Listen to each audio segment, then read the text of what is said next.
Qual é o dia que nós estamos vivendo dentro do plano da redenção? Dia da expiação. O salmista fala, o teu caminho a Deus está no santuário. O caminho de Deus está onde? Precisamos estudar o santuário para conhecer o caminho de Deus. O santuário é uma maquete do plano da redenção. Se a gente quiser entender o plano da redenção, está ali. Senão a gente vai ficar andando em círculos, sabe? Pegando coisas periféricas, acessórios, quando o centro está ali. Precisamos estar. Eu recomendo muito o livro O Ritual do Santuário, do pastor Andriessen. Recomendo também A Cruz e Sua Sombra, do pastor Haskell. São livros excelentes. E Cristo em Seu Santuário, que é de Ellen White. Excelentes. Esses 3 livros precisam ser lidos. Muito bons, muito bons. Deus mandou fazer um santuário para habitar no meio do seu povo. Deus queria um endereço. Ele queria um endereço. Olha, que é um endereço. O endereço vai ser no centro do acampamento de Israel. Não vou me entrar em detalhes, que isso é um estudo de uma semana para você, ou mais. Mas era tudo muito organizado, né? Aí tem uma visão do santuário, as tribos em volta. Era muito fácil chegar no santuário, era só andar para o centro. Em qualquer lugar você chegava lá. E cada detalhe do santuário tem uma lição para nós. Cada detalhe.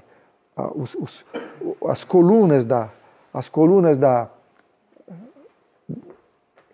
que cercam o pátio, a base da coluna, as cortinas da entrada, tudo tem simbolismo.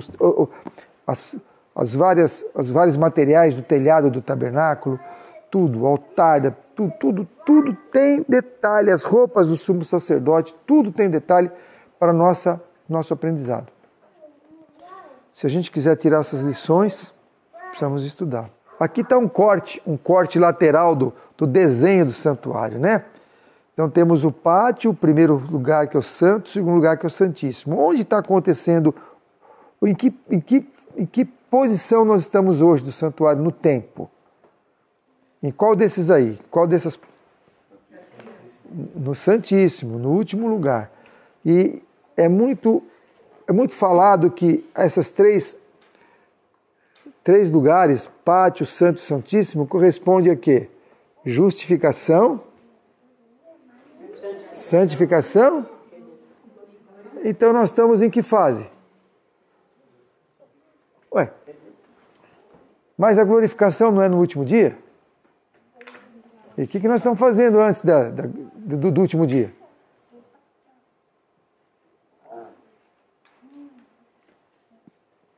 Justificação, santificação e glorificação. Nós estamos no ambiente, tá, que é da glorificação. E agora? O que tem que ser glorificado nessa época? O caráter nosso. O que vai ser glorificado no último dia? O nosso corpo. A glorificação do caráter é agora, em tempo de graça. Se o tempo de graça vai acabar e nós não vamos levar para o céu exatamente o caráter que nós temos aqui, nós vamos levar para lá. E que caráter que tem que ser formado aqui? Ele já precisa estar glorificado agora. Mensagens Escolhidas, volume 2, página 32. Se bem que não possamos possuir perfeição da carne, podemos possuir caráter puro agora.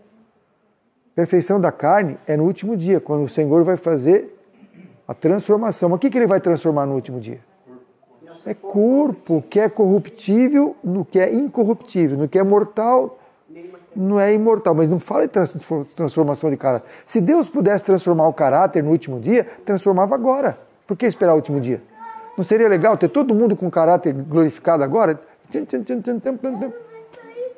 Mas não é assim que Deus age. Se pensar o contrário, se Deus transformasse nosso corpo hoje, caráter deturpado, ia ser terrível, né? Já pensou um monte de diabos aqui, né? Não dá. Então, o caráter tem que ser glorificado agora, em tempo de graça. E olha que interessante, Jesus permeia todo esse plano da redenção. Jesus permeia tudo. Eu queria que as crianças prestassem atenção, porque isso é interessante para vocês, viu? Olha só, o centro do plano da redenção é Jesus.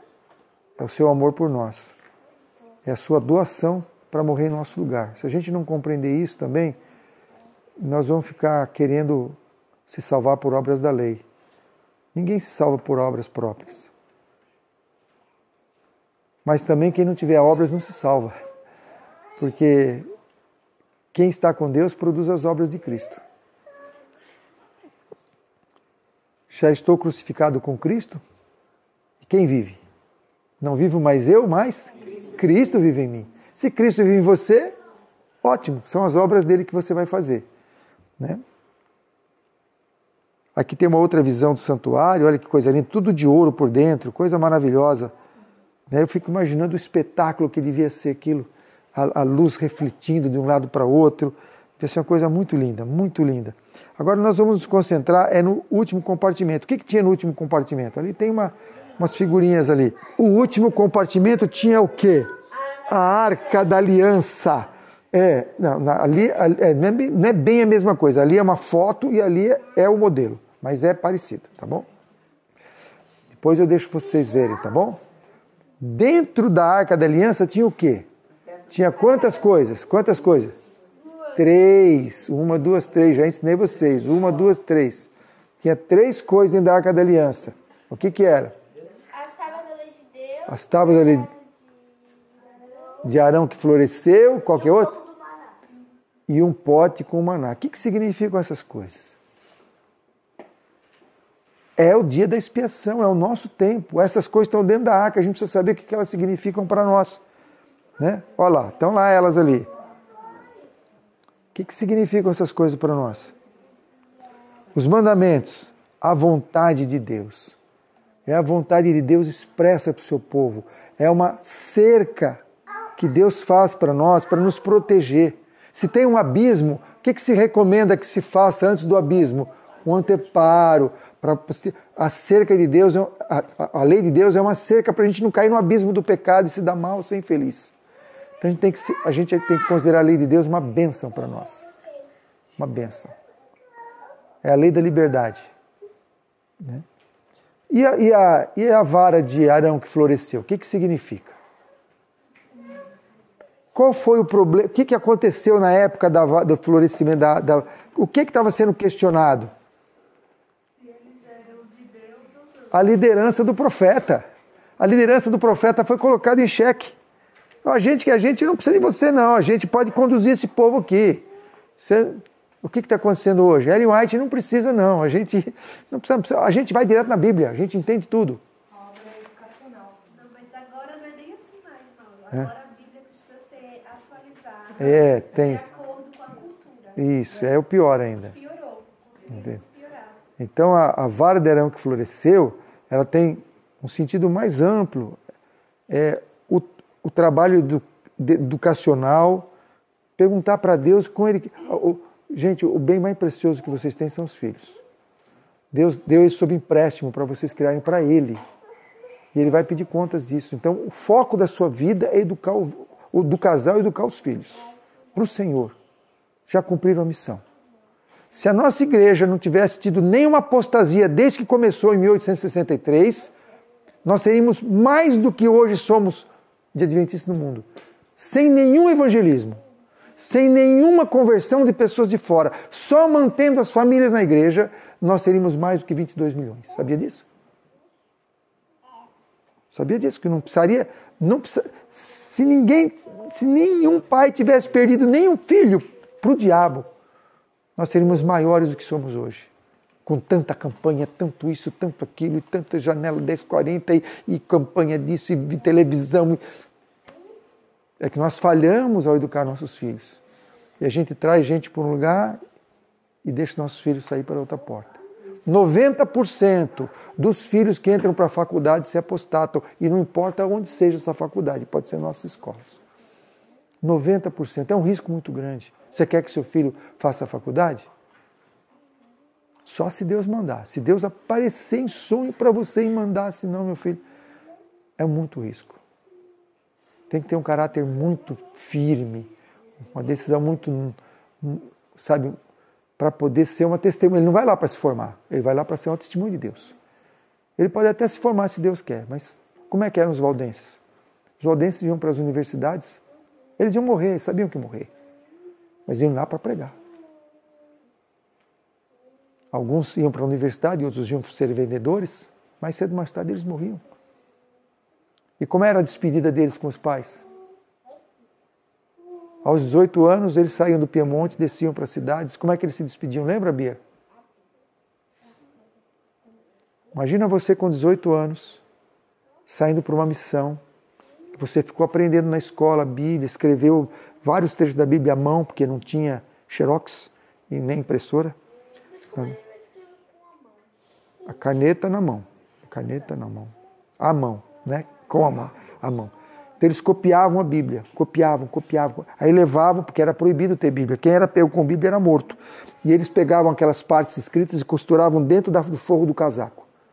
E aí eles saíam vendendo as pedras preciosas, especiarias, etc.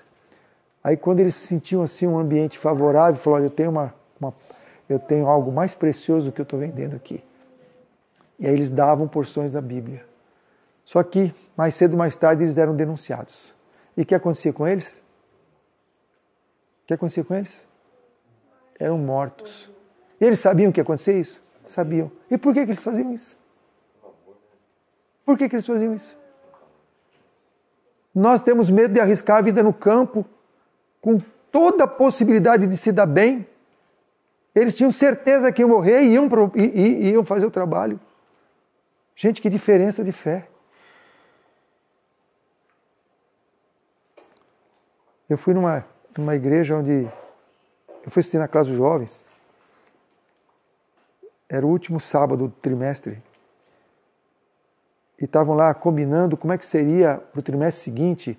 E estavam falando, olha, vamos fazer o seguinte, vamos fazer presença vale ponto, pontualidade vale ponto, quem trouxer a lição vale ponto, quem traz a Bíblia vale ponto, e quem responder pergunta vale ponto. Aí no final do trimestre nós vamos sortear uma passagem não sei para onde, um tablet, não sei o quê. Aí eu não aguentei, irmãos, me deu uma tristeza tão grande, tão grande, tão grande. Falei, gente, vocês precisam desses incentivos para estudar a palavra de Deus, para vir à igreja? Pessoas perderam a vida por isso. Eles se reuniam escondidos e quando eram descobertos eles eram presos e mortos.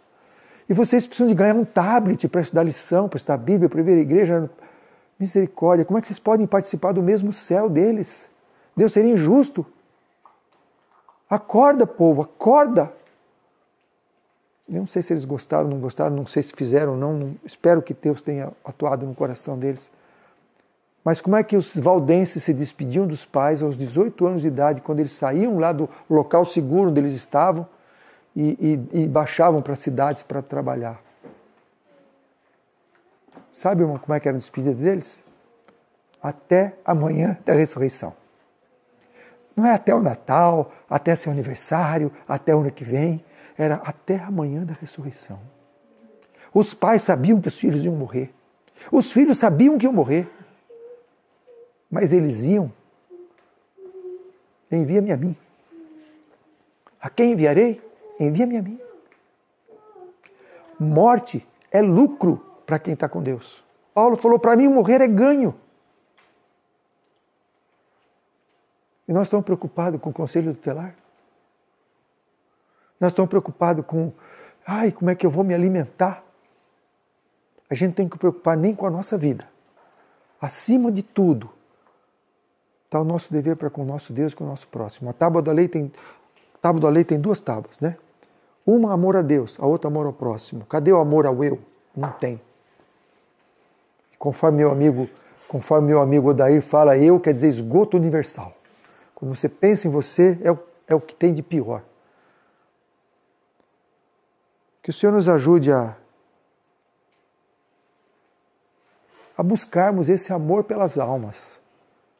Amor pelos nossos filhos, para que eles se salvem. E se precisar ter sabedoria, usa a vara de Salomão. Ajuda bem, né? Quem quer ter sabedoria precisa às vezes ser corrigido. Mas os nossos filhos, eles aprendem não é pelo que a gente fala e nem pelo que a gente corrige, eles aprendem pelo que eles veem em nós. O que nós mostramos para os nossos filhos? Uma carreira de corrida para o lucro, de trabalho, de sair cedo, voltar tarde, de conversar sobre despesas, sobre finanças, de comprar isso, comprar aquilo, de melhorar a casa. É isso que os nossos filhos ouvem. E o que eles vão achar que é importante? Aí você chega atrasado na igreja, mas não chega atrasado no seu trabalho. O que eles acham que tem mais valor? O seu trabalho. A igreja pode chegar atrasado. Aí você chega em casa, fala mal do pastor, do sermão. O que eles estão ouvindo? Sabe, nossa educação tem que ser muito revista. Os valores, competição, brincadeiras, nada. Brincar tem o seu espaço. Mas, e mesmo assim é brincar com coisas construtivas, não é com bobagem. A gente precisa educar nossos filhos nos caminhos do Senhor. O nosso modelo é Jesus. Se alguém tem dúvida como é que Jesus foi educado, leia a vida de Jesus. Vê como a Maria, como é que Maria ensinou Jesus? Ele não frequentou escola. E João Batista não frequentou escola. Está escrito no Dejeto das Nações o porquê que João Batista não frequentou escola. Para não se contaminar com as tradições, porque ele estaria inapto para ser o precursor de Cristo. E que escola que ele ia frequentar? Escola adventista. Escola adventista, a escola dos rabinos. Eu não estou falando mal da escola. A escola tem o seu papel para os descrentes. Hoje tem o seu papel. Não era para ser assim, era só para os seus filhos de adventistas. Mas hoje tomou outro rumo, então que ela sirva para os descrentes, mas não para os nossos filhos.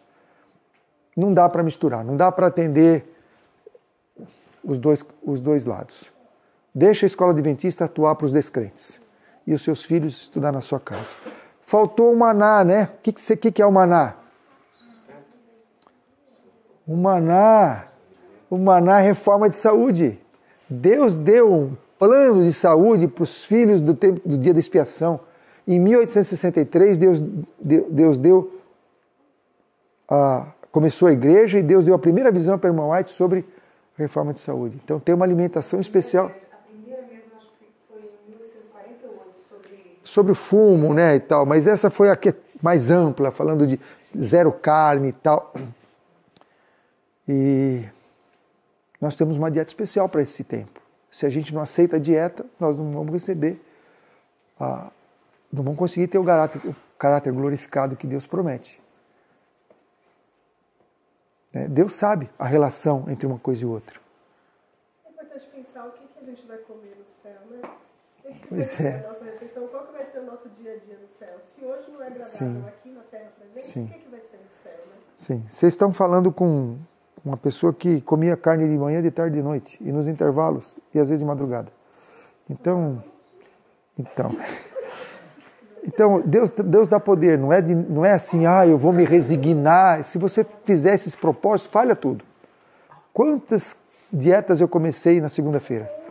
Daí não chegava nem na quarta. Não, segunda-feira eu começo. Isso é hoje, não é segunda-feira. Então, o Senhor dá poder se a gente entender a importância e para que a gente está fazendo. Não é para a nossa saúde. Saúde é efeito colateral.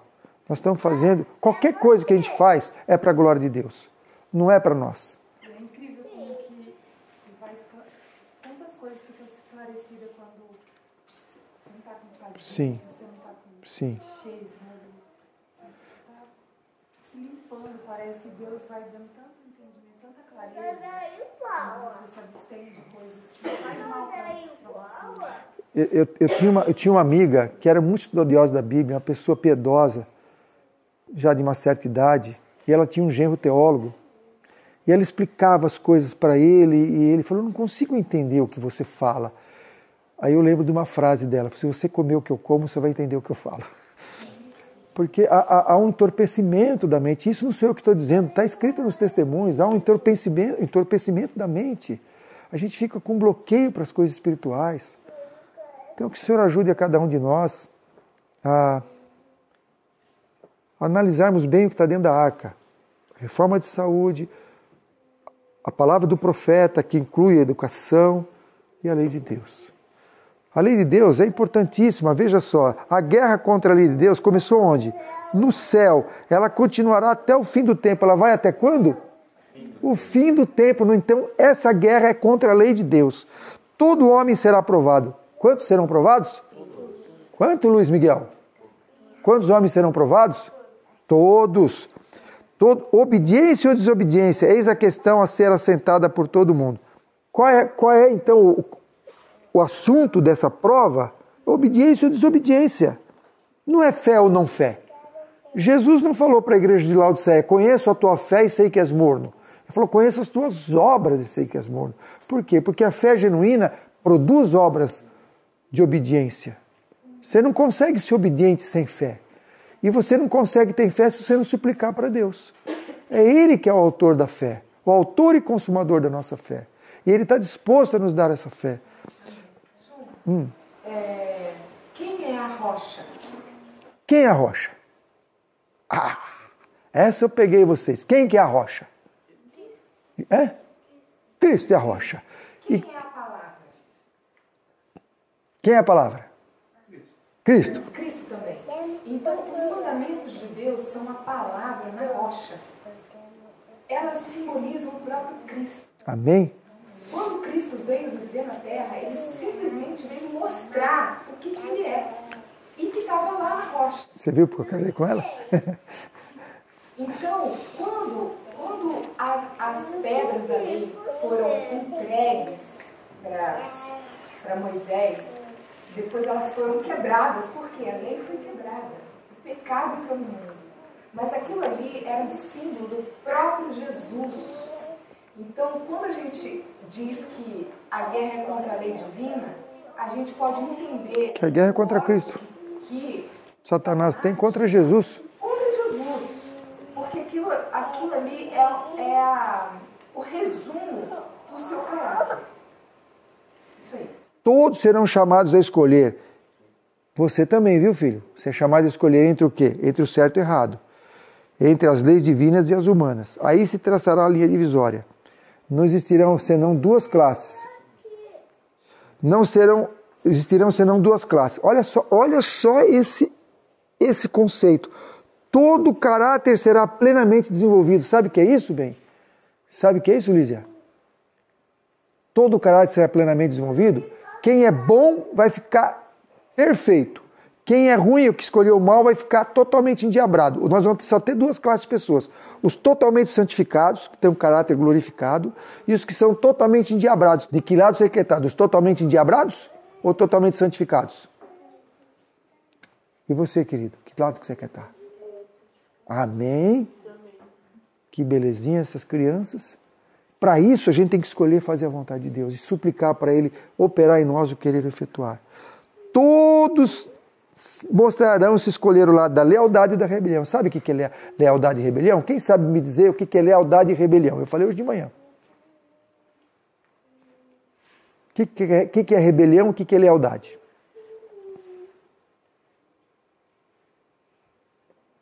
Lealdade é saber o certo e escolher fazer o certo. Rebelião é saber o certo e escolher fazer o errado. Você é livre para escolher. Você é livre para escolher. Se você... Isso, muito bom. O morno é o pior que todos, sabe? O morno é pior que o frio. E onde está a maioria... o equilibrado. Gostei. O equilibrado não é uma coisa certa ou uma errada, uma coisa certa ou uma errada. Todo o caráter será plenamente desenvolvido. Não vai ter caráter meia boca.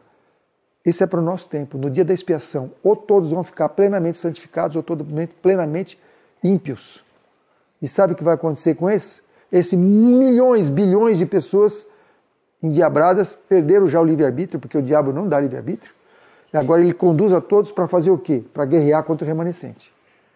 Então imagina, bilhões de pessoas contra você, irmão. Se a sua fé não estiver firme, você não vai suportar. Então tem que ter uma fé firme. E Deus está pondo hoje a gente na escolinha da aflição. Por isso que Ele leva a gente para o campo. Uma das razões é essa.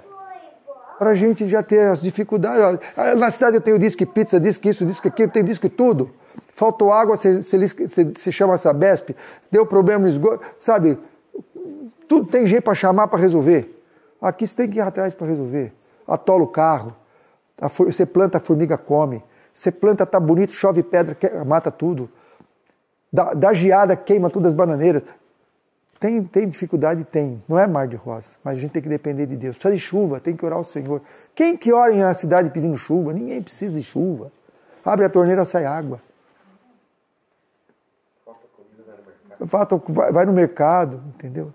Então o Senhor está colocando a gente numa escolinha de provação para a gente ir crescendo, para poder suportar esse momento, onde vão ter bilhões de pessoas querendo nos matar. Mentindo, nos levando a julgamento com testemunhas falsas.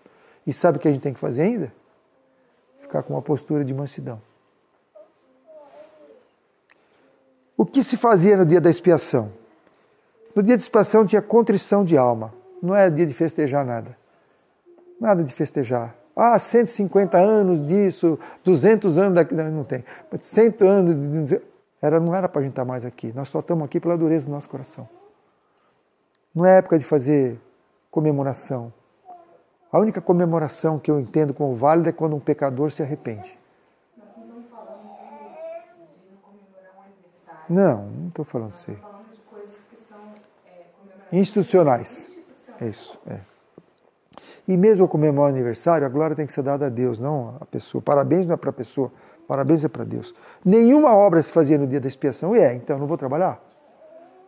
Hoje nós estamos vendo o dia da expiação. É o dia antitípico da expiação. Aquilo era um símbolo. Era um símbolo de quê? Dos nossos dias. Contrição e aflição de alma.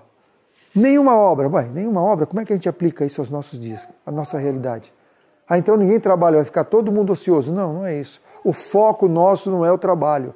Nosso foco não é mais ganhar dinheiro. Nosso foco não é construir empreendimentos.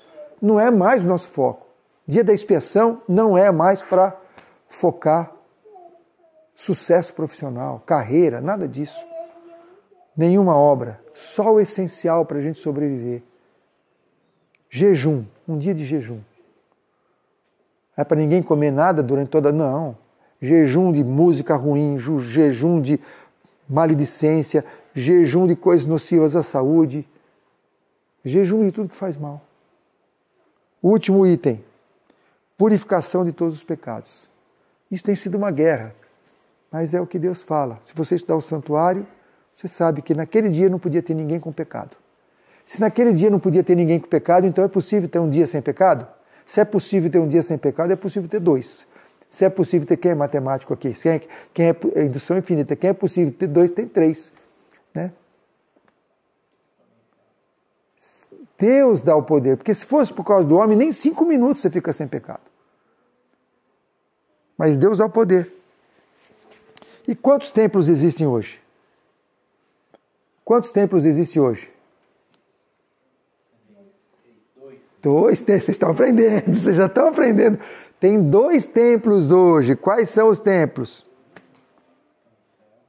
O templo no céu, onde Jesus atua como sumo sacerdote, e outro? O nosso corpo, nós somos o... Não tem mais um santuário terrestre. O templo de Salomão não tem mais sentido para nós, nem de Zorobabel. O templo hoje somos nós. E o que significa a purificação do santuário? O que significa? Quais templos precisam ser purificados? E o do céu?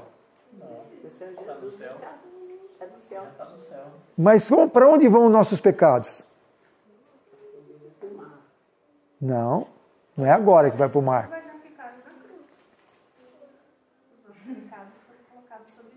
Sim. E o que ele está fazendo no santuário celestial? Mas como é que ele intercede? Como é que é o processo? Porque peca, a gente arrepende, confessa nosso pecado a Deus e Deus nos perdoa. E quando a gente confessa, ele vai para onde? Como é que era o santuário terrestre? A gente tem que entender. O modelo é esse. O cordeirinho era morto na cruz, né? Cordeiro significa Jesus morrer na cruz. O sangue era levado para onde? Para dentro do santuário. Ela lá para o Santíssimo, espirrava na cortina. Para onde foi transferido o pecado simbolicamente? Para o Santíssimo. Onde estão registrados os nossos pecados? No Santíssimo. Está lá no Santíssimo Celestial. o registro dos nossos pecados. Está entendendo que o santuário terrestre é um símbolo da realidade? Os nossos pecados sujam o santuário celestial. O registro deles estão lá. E como é que eles são apagados? Quando a gente pede perdão e se arrepende genuinamente. Para arrepender genuinamente, precisa ter abandono. Eles são, a culpa não recai mais sobre nós, mas o registro é... Sim, a culpa, quando a gente se arrepende, é retirada a culpa de nós, só que o registro está lá. Na frente do nosso nome está o nosso pecado e escrito perdão. Ele ainda não foi para o fundo do mar, viu, irmã? Não foi. Vai chegar o dia de ir para o fundo do mar, mas não é, está escrito perdão. Porque a pessoa pode ser... Como é que foi a vida de Saul? Foi uma vida de integridade e tal, e foi fiel, e profetizou, e foi, né? De repente, fez aquela bobagem lá com os amalequitas e escolheu desobedecer a Deus por causa das razões dele lá. Não confessou o seu pecado. Quando Samuel chegou, ele falou, o povo, pôs a culpa no povo. O povo estava impaciente. Quem se arrepende não põe a culpa em ninguém. Ele assume. Como é que foi Davi? Eu sou o homem. Olha a diferença. Eu sou o homem. E cai de joelhos e suplica perdão. Quando você começa a transferir a culpa, foi a mulher que me deste. Não, foi a serpente que me enganou. A serpente quem criou? Por fim, a culpa é de Deus. Então, o nosso pecado confessado, eles vão lá para o santuário celestial. Quando é que para de sujar o santuário celestial? Quando parar de pecar. Como é que você enxuga um box com chuveiro ligado? O chuveiro tem que fechar o box. Jesus só consegue limpar o Santíssimo quando a gente parar de mandar pecados para lá. E quando a gente parar de mandar pecados para lá, aí ele sai com aqueles pecados todos de lá. Aí põe na cabeça de quem é aquela culpa? Do bode. E quem é o bode? É Satanás. E quem que leva o bode para o deserto? Agora apertei vocês. Quem leva o bode para o deserto? O homem não é o sacerdote. Porque o sacerdote é Cristo. Cristo não vai levar o bode para o deserto, porque está escrito, se o homem falhar, se fosse Cristo não tinha essa expressão, se o homem falhar, ele não ia falhar. E o homem era treinado durante 1 ano para fazer aquela função. E se ele falhasse, todo Israel pereceria. Gente, isso tudo é lindo.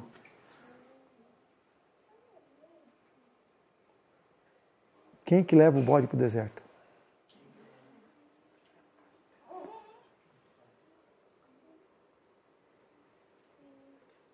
O julgamento Deus está fazendo para o universo, não é para ele. Ele tem que mostrar para o universo que Satanás está errado. E que Satanás e os ímpios que escolherem ficar com ele serão destruídos justamente. Deus tem um compromisso com seus seres criados. E qual foi a acusação de Satanás? Uma delas, né? A que permanece ainda. Que é impossível obedecer perfeitamente à lei de Deus. Então, quando tiver um grupo de pessoas que obedecem perfeitamente à lei de Deus, Satanás vai para o deserto, levado por esse grupo de pessoas. É eles que conduzem o bode para o deserto. E quem são eles? Apocalipse 14:5. Deus vai ter um povo irrepreensível nessa terra. Você me permite? Sempre bem. Você é meu HD externo. Eu creio que os 144 mil são o homem designado. Sim, é o grupo maior que ele, são os que são remanescentes. Exatamente, porque antes vai haver mortes. Sim. O 144 mil é aquele que sofre. Sim, é o remanescente fiel. Remanescente fiel. Muito obrigado. Essa minha vale. Vocês viram por que eu casei com ela? O que acontece quando a gente pensa, são os 144 A gente se exclui, né? A gente não tem nada a ver com isso, mas a gente tem. Temos sim. É o grupo remanescente fiel. É um grupo. Como é que está descrito o caráter dele na sua Bíblia, irmão? Não se achou mentira na sua boca e não tem mácula. São irrepreensíveis diante de Deus.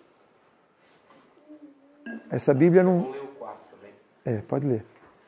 São estes os que não se macularam com mulheres, que são castos, são estes os seguidores do Cordeiro, por onde quer que vá.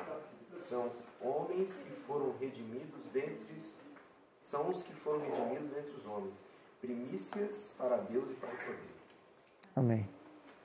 Eles têm o caráter irrepreensível diante do trono de Deus. Não é externo, não é o que eu vejo. É o que Deus vê e Ele lê o coração. Esses vão conduzir o bode para o deserto. Satanás perdeu o argumento. Perdeu o argumento. E ele só está aqui nessa terra ainda porque esse argumento dele ainda persiste. Porque ainda não tem esse povo. A hora que tiver esse povo... Você viu o que o Carlos recitou aqui? Cristo aguarda. Quem é que aguarda? Cristo. Com fremente desejo. O que é fremente? Sabe o que é fremente, Luiz? Você vai aprender hoje. Fremente é intenso. Muito desejo. Cristo aguarda com intenso desejo o quê? A manifestação de si mesmo em sua igreja. Cristo em nós, a esperança da glória. Quando o caráter de Cristo reproduzir perfeitamente seu povo, então virá reclamá-los como seus. Então ele vem. Quando tiver um povo com caráter perfeito, que desbanca a acusação de Satanás. Quando o anjo volta para o céu, falando, já estão enumerados e selados. Já, viu, meu amor? Quando o anjo, eu gostei da sua observação. Tem que ser sincero, criança é sincera, é uma belezinha. O anjo volta para o céu, está acabando, filho, só faltam 100 e... O anjo volta para o céu e fala, já estão enumerados e selados. O que é que justo faz com o incensário? Lança de si. Yes, acabou! Acabou a obra. Ele está tão interessado em terminar essa obra que vocês não imaginam. Está dependendo de nós. Deus depende dos filhos? Ele é soberano para determinar do que ele quer depender. Deus não precisa de ninguém. De ninguém, mas ele escolheu sim. Quem sou eu para retrucar? Até 2.300 tardes e manhãs, e o santuário será purificado. Não sabeis vós que sois o templo de Deus? 2 templos, um no céu e nós. Como isso é possível? Como é que é possível ter o caráter purificado? Se confessarmos os nossos pecados, Ele é fiel e justo para nos perdoar os pecados e nos o quê? Purificar de toda injustiça. Purificar de toda injustiça. E como que isso é possível? Purificando as vossas almas pelo Espírito na obediência na verdade. A verdade. Pelo Espírito na obediência à verdade. É o Espírito Santo que nos dá o poder para a gente ser obediente à verdade. E, penúltimo slide. Como isso é possível? Cristo deu o seu Espírito como um poder divino para vencer quantas tentações? Toda tendência, o quê? Hereditária e cultivada. Toda tendência herdada e cultivada para o mal pode ser vencida. Não tem nada, minha natureza. Natureza é inclinada, não é caída. Inclinada, ela não te faz cair. A inclinada, só se você escolher cair, você cai. Natureza inclinada para o mal não te obriga a pecar. Pecado é transgressão da lei. Quando você escolhe pecar é que você cai.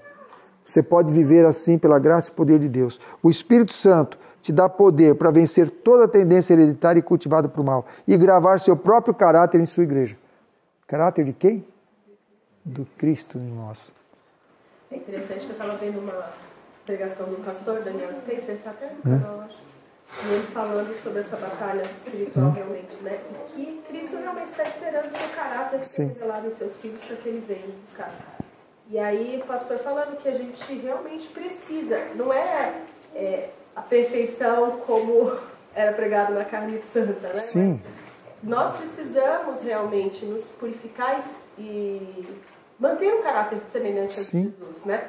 E aí quando você olha para isso, meu Deus, como que isso é possível? Quando eu olho para mim, vim falando até com Moisés, quando eu olho para mim eu falo, não consigo, é impossível, né? Então, mas quando você olha para Cristo, você... Sim. Esse é o pensamento meu, da minha esposa, a gente não entende como isso é possível, olhando para nós. Mas, como é possível andar sobre as águas? Eu também não vejo como é possível. Mas um homem não andou? Cristo foi o homem que Sim. não tinha poderes extraterrestres, vamos dizer assim. Sim. Ele andou pelas águas. Sim. É uma coisa impossível aos homens, é possível a Deus. Eu também, se eu vivesse na época de Noé, eu não ia entender como chove. Mostra um lugar que choveu. O que é chuva? Nem você sabe o que é chuva. E choveu. Então, Hoje Deus fala, vai ter uma geração de pessoas perfeitas. Ah, mas isso é impossível, você conhece algum santo? Eu não conheço, muito menos a mim, muito menos eu me considero, e tenho certeza que não, mas eu creio que Deus vai concluir a obra que começou. Amém. Ele falou, eu vou terminar a obra que comecei. Se eu não acreditar nisso, é melhor desistir de tudo. Desculpa interromper, né? Mas esse poder, né, que o Espírito Santo nos concede para vencer essa tendência, ou as tendências, né? Sim. Vão nos ajudando. Se é uma tendência hereditária, eu herdei. Os meus, se eu não mudar, se eu não me esforçar para melhorar, eles também herdarão. E Sim. pior do que eu já fui. Sim, Então nós temos que fazer o esforço maior ainda, né? Sim. Para que isso redunde em bênçãos na vida deles e na vida dos filhos deles e dos que vierem depois. Porque Sim. senão nós vamos nessa onda que o mundo fala, nós estamos evoluindo. Pelo contrário, estou piorando. Está se destruindo. Filhos de pais santificados tendem a serem mais santificados. Filhos de pais ímpios tendem a perversão, a mais ímpios. Agora veja só a promessa. Se a gente não acreditar nessa promessa, paciência. Mas ela vai se cumprir. Deus terá um povo zeloso de boas obras, que permanecerá firme entre as corrupções desta época degenerada. Ah, Deus vai ter esse povo, mas lá na glorificação. Não, olha aqui, está escrito aqui. Deus terá um povo que permanecerá firme entre as corrupções desta época degenerada. Não é no último dia, é agora. Haverá um povo que se apegará tão firmemente à força divina. O que esse povo vai fazer? Se apegar a quem? A força, não é força própria, é a força divina, que estará à prova de toda tentação. De quantas tentações? Toda tentação. Amém? Amém. Irmão, esse texto tem que ser decorado. Tem que ficar, Deus vai ter esse povo e eu quero fazer parte dele. Eu quero que meus filhos façam parte desse povo. Tão claro, né? Tão claro, aí você vai na rede social lá, aí vê pastor, tem que ir com exegese, não sei o que, tão claro. Gente, não tem como, nem, olha, não tem nem como explicar melhor isso aqui, sabe, nem desenhando, é isso aí. Haverá um povo, Deus terá um povo fiel, perfeito. Ele prometeu, ele vai cumprir. E o último slide. Que dia que a gente tem que fazer isso? Hoje. Hoje, não é lá na frente, vou projetar, eu ainda tenho dívidas. Deus dá poder para resolver suas dívidas. Deus dá poder para resolver seus embaraços. Ah, eu tenho um pai doente. Deus dá poder para resolver isso tudo. O meu pai está aqui morando comigo, 92 anos, goza de boa saúde aqui. Né? Ah, mas minha mãe precisa de hemodiálise. Eu estou a 20 minutos do pronto-socorro aqui. Em São Paulo pode ser que você não consiga chegar em 20 minutos do pronto-socorro. Entendeu? E eu chego aqui, eu sou atendido. Eu raramente, às vezes que eu precisei ir lá ou levar alguém, raramente eu peguei alguém na frente. Sempre está vazio. Agora vai em São Paulo, tem fila, o cara tem que estar morrendo, sangrando para ser atendido logo. Não, sai do capô para chegar no servidor. Pelo menos. Entende? Então, Deus sabe o que é melhor para nós, nossos filhos vão ficar, gente, livre daquelas propagandas, carro de som, falando bobagem. Né? A nossa decisão é sempre hoje, né? Sim. Porque a gente não sabe o que vai acontecer daqui a 2 minutos.